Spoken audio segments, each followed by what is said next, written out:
ಸ್ನೇಹಿತರೆ, ಗೃಹಲಕ್ಷ್ಮಿ ಯೋಜನೆಯ 16ನೇ ಕಂತಿನ ಹಣದಲ್ಲಿ 2 ಹೊಸ ರೂಲ್ಸ್ ಆದರೆ ಬಂದಿದ್ದಾವೆ. ಈ 2 ಹೊಸ ರೂಲ್ಸ್ ಬಗ್ಗೆ ನಿಮಗೆ ಈ ಒಂದು ವಿಡಿಯೋದಲ್ಲಿ ತಿಳಿಸ್ಕೊಡುತ್ತೇನೆ. ಎಲ್ಲರೂ ವಿಡಿಯೋನ ಕೊನೆವರೆಗೂ ನೋಡಿ. ನೀವು ಈ 2 ಹೊಸ ರೂಲ್ಸ್ ಪಾಲಿಸದಿದ್ದರೆ ನಿಮಗೆ ಗೃಹಲಕ್ಷ್ಮಿ ಯೋಜನೆಯ 16ನೇ ಕಂತಿನ ಹಣ ಆದರೆ ಬರಲ್ಲ. ನೋಡಿ, ಈಗ ಸ್ನೇಹಿತರೆ, ಗೃಹಲಕ್ಷ್ಮಿ ಯೋಜನೆಯ ಕುರಿತು ಬಂದಿರುವಂಥ ಹೊಸ ರೂಲ್ಸ್ಗಳ ಬಗ್ಗೆ ತಿಳಿಸ್ಕೊಳ್ಳೋಕ್ಕಿಂತ ಮುಂಚೆ ವಿಡಿಯೋನ ಯಾರ್ಯಾರಿಗೆ ಸಬ್ಸ್ಕ್ರೈಬ್ ಮಾಡಿಕೊಂಡಿಲ್ಲ ಸಬ್ಸ್ಕ್ರೈಬ್ ಮಾಡಿಕೊಂಡು ವಿಡಿಯೋಗೆ ಲೈಕ್ ಮಾಡಿ ವಿಡಿಯೋನ ನೋಡೋಕ್ಕೆ ಸ್ಟಾರ್ಟ್ ಮಾಡಿ. ಮೊದಲನೇದಾಗಿ, ಗೃಹಲಕ್ಷ್ಮಿ ಯೋಜನೆಯ 16ನೇ ಕಂತಿನ ಹಣದ ಕುರಿತು ಬಂದಿರುವಂಥ ಹೊಸ ರೂಲ್ಸ್ಗಳ ಬಗ್ಗೆ ತಿಳಿಸಿಕೊಳ್ಳುವ ಮುನ್ನ ಈಗ ನಿಮಗೆ ಇಲ್ಲಿ ಗೃಹಲಕ್ಷ್ಮಿ ಯೋಜನೆಯ ಕುರಿತು ಇನ್ನೊಂದು ಹೊಸ ಅಪ್ಡೇಟ್ ಬಗ್ಗೆ ತಿಳಿಸ್ಕೊಡ್ತೇನೆ. ಇದು ಏನಪ್ಪಾ ಅಂತಂದ್ರೆ, ಗೃಹಲಕ್ಷ್ಮಿ ಹಣದಿಂದ ಮಾಂಗಲ್ಯ ಖರೀದಿಸಿದ ಮಹಿಳೆ ನೋಡಿ, ಇಲ್ಲಿ ಒಂದು ಹೊತ್ತು ಊಟಕ್ಕಾಗಿ ಬೆವರು ಸುರಿಸುವ ಮಹಿಳೆಯರಿಗೆ ಚಿನ್ನ ಖರೀದಿ ಮಾಡುವ ಮಾತು ರಾಜ್ಯ ಕಾಂಗ್ರೆಸ್ ಸರ್ಕಾರ ಪಂಚ ಗ್ಯಾರಂಟಿ ಯೋಜನೆಗಳನ್ನು ನೀಡುವ ಮೂಲಕ ಅಧಿಕಾರಕ್ಕೆ ಬಂದಿತ್ತು. ಆ ಗ್ಯಾರಂಟಿಗಳ ಪೂರೈಕೆ ಗೃಹಲಕ್ಷ್ಮಿ ಯೋಜನೆಯ ಹಲವು ಯಶೋಗಾಥೆಗಳಿಗೆ ಸಾಕ್ಷಿಯಾಗಿದೆ. ಆ 5 ಗ್ಯಾರಂಟಿಗಳಲ್ಲಿ ಗೃಹಲಕ್ಷ್ಮಿ ಯೋಜನೆಯಡಿ ಪ್ರತಿ ತಿಂಗಳು ಮನೆ ಯಜಮಾನಿಯರಿಗೆ 2,000 ರೂಪಾಯಿ ಹಣದಿಂದ ಹಲವರು ತಮ್ಮ ಬದುಕಿನಲ್ಲಿ ಬದಲಾವಣೆಗೆ ಕಾರಣವಾಗಿದೆ. ಗೃಹಲಕ್ಷ್ಮಿ ಹಣದಿಂದ ಮಕ್ಕಳ ವಿದ್ಯಾಭ್ಯಾಸದಿಂದ ಹಿಡಿದು ಬದುಕು ಕಟ್ಟಿಕೊಳ್ಳಲು ಈ ಹಣ ಅದೆಷ್ಟೋ ಕುಟುಂಬಗಳ ಖುಷಿಗೆ ಕಾರಣವಾಗಿದೆ. ಸ್ನೇಹಿತರೆ ನೋಡಿ, ಕೆಲ ದಿನಗಳ ಹಿಂದೆ ಅಷ್ಟೇ ಇತ್ತೀಚೆಗೆ ಗದಗ ಜಿಲ್ಲೆಯ ಚಂದ್ರಗಢನಲ್ಲಿ ರಾಜ್ಯ ಕಾಂಗ್ರೆಸ್ ಸರ್ಕಾರದ 5 ಗ್ಯಾರಂಟಿ ಯೋಜನೆಗಳಲ್ಲಿ ಪ್ರಮುಖವಾದಂತಹ ಗೃಹಲಕ್ಷ್ಮಿ ಯೋಜನೆಯಿಂದ ಬಂದಿರುವಂತಹ ಹಣದಿಂದ ಅತ್ತೆ ಹಾಗೂ ಸೊಸೆ ಬೋರ್ವೆಲ್ ಖರೀದಿಸಿದ್ದ ಸುದ್ದಿ ಭಾರಿ ವೈರಲ್ ಆಗಿತ್ತು. ಇದೀಗ ಕೊಪ್ಪಳ ಜಿಲ್ಲೆಯ ಗಂಗಾವತಿಯಲ್ಲಿ ಮಹಿಳೆಯರೊಬ್ಬರು ಗೃಹಲಕ್ಷ್ಮಿ ಹಣ ಕೂಡಿಟ್ಟು ಮಾಂಗಲ್ಯವನ್ನು ಖರೀದಿಸಿದ್ದಾರೆ. ಗೃಹಲಕ್ಷ್ಮಿ ಯೋಜನೆ ಹಣದಿಂದ ಬಂದಿರುವಂತಹ ಪ್ರತಿ ತಿಂಗಳು 2,000 ರೂಪಾಯಿಗಳನ್ನು ಕೂಡಿಟ್ಟು 15,000 ರೂಪಾಯಿ ಕೊಟ್ಟು ಮಾಂಗಲ್ಯ ಖರೀದಿ ಮಾಡಿದ್ದಾರೆ.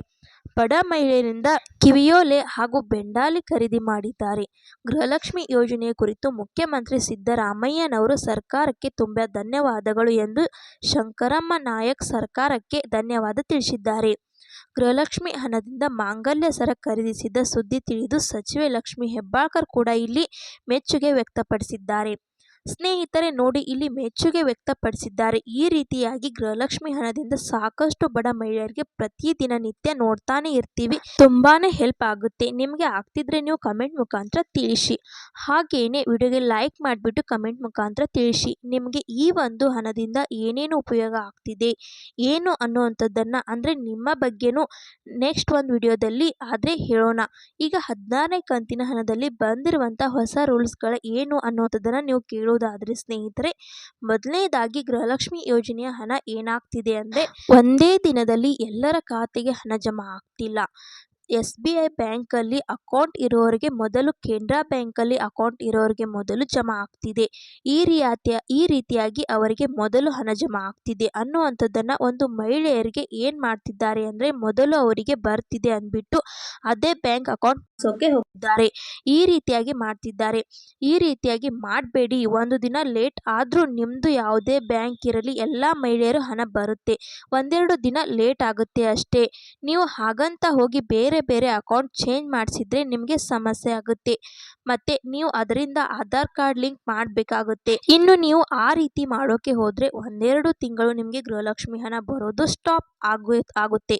ಯಾಕೆ ಅಂದರೆ, ನೀವು ಅಕೌಂಟ್ ಮಾಡಿಸಿ ಆಧಾರ್ ಕಾರ್ಡ್ ಲಿಂಕ್ ಮಾಡಿಸಿ ಈ ರೀತಿಯಾಗಿ ಎಲ್ಲ ಮಾಡೋ ಒಳಗೆ ನಿಮಗೆ ಪ್ರೋಸೆಸ್ ಈಗ ಇರಲಿ. ನೀವು ಅದರ ಬಗ್ಗೆ ಏನೋ ತಲೆ ಕೆಡಿಸ್ಕೊಳ್ಬೇಡಿ. ಇರೋ ಅಕೌಂಟ್ ಇರಲಿ. ಒಂದೆರಡು ದಿನ ಲೇಟ್ ಆಗುತ್ತೆ ಅಷ್ಟೇ, ಬರಲಿ ಬಿಡಿ. ಒಂದೆರಡು ದಿನ ಲೇಟಾಗಿ ಬಂದರೆ ಏನಾಗುತ್ತೆ, ಒಂದೆರಡು ದಿನ ಲೇಟಾಗಿ ಹಣ ಬರಲಿ. ಈಗ ನೆಕ್ಸ್ಟ್ ಬಂದ್ಬಿಟ್ಟು ಗೃಹಲಕ್ಷ್ಮಿ ಯೋಜನೆಯ ಹಣ ಬರಬೇಕೆಂದರೆ ರೇಷನ್ ಕಾರ್ಡಲ್ಲಿ ನಿಮ್ಮ ಎಷ್ಟು ಜನ ಇರ್ತೀರೋ ಅಷ್ಟು ಜನದ್ದು ಆಧಾರ್ ಕಾರ್ಡ್ ಲಿಂಕ್ ಆಗಿರಬೇಕು. ರೇಷನ್ ಕಾರ್ಡ್ಗೆ ಅಂದರೆ ಈ ರೀತಿ KYC ಕಂಪಲ್ಸರಿ ಆಗಿರಬೇಕು ಅಂತ ಮತ್ತೆ ನಿಮಗೆ ಸರ್ಕಾರದ ಕಡೆಯಿಂದ ವಾರ್ನಿಂಗ್ ಬರ್ತಾನೆ ಇದೆ. KYC ಏನಾದರೂ ನಿಮ್ಮದು ಆಗಿಲ್ಲ ಅಂದರೆ KYC ಮಾಡಿಸಿ. KYC ಅಂದರೆ ಏನಿಲ್ಲ, ನೀವು ರೇಷನ್ ಕಾರ್ಡ್ಗೆ ಆಧಾರ್ ಕಾರ್ಡನ್ನು ಲಿಂಕ್ ಮಾಡಬೇಕಾಗುತ್ತದೆ ಅಷ್ಟೇ ಸ್ನೇಹಿತರೆ. ಓಕೆನಾ? ಇದು ಸದ್ಯ ಮಟ್ಟಕ್ಕೆ ಬಂದಿರುವಂಥ ಅಪ್ಡೇಟ್ಸ್. ಗೃಹಲಕ್ಷ್ಮಿ ಯೋಜನೆಯ 15ನೇ ಕಂತಿನ ಹಾಗೂ 16ನೇ ಕಂತಿನ ಹಣ ಬಂದಿದೆಯಾ ಬಂದಿಲ್ವಾ ಅನ್ನೋದನ್ನು ವಿಡಿಯೋಗೆ ಲೈಕ್ ಮಾಡಿ ಕಮೆಂಟ್ ಮುಖಾಂತರ ತಿಳಿಸಿ.